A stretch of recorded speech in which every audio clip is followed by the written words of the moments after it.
কেবল খেতে গেছিলাম, তো খেয়ে দেখি বিশাল মানে রোদ ছিল। সকালবেলা খুব মেঘলা, তারপর হঠাৎ রোদ, এখন আবার বৃষ্টি পড়ছে। এটা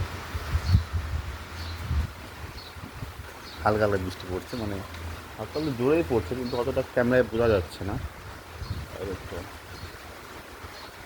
এই 10 মিনিট হলো আমি শুয়েছিলাম, হঠাৎ দেখি রুমের মধ্যে মানে আওয়াজ হচ্ছে বাইরে থেকে, এসির এতটা হাওয়া। এখন বাইরে দরজা খুলে দেখি মানে বৃষ্টি। তো এইটাই হচ্ছে সৌদির ও মানে ওয়েদার। কখনো বৃষ্টি, কখনো রোদ, কখনো গরম, কখনো হাওয়া, ঝড়, মানে সবসময় লাগতেই থাকে এখানে। সব জোরে জোরে বৃষ্টি হচ্ছে। ওই পাহাড়ের ওই পাশটা, ওইখানেও বৃষ্টি হচ্ছে, ওই দিকটাও, কিন্তু হালকা ঘোলা ঘোলা। ঠিক আছে। আর বাইরে অনেক ঠান্ডা। এই দেখো আমার হাতের, ঠান্ডা এসে হাতের লোম সব মানে খারাপ হয়ে গেছে। মানে খুব ঠান্ডা, এখন আমি বাইরে যে মানে রুমের মধ্যে যে ব্ল্যাঙ্কেটে শুতে হবে।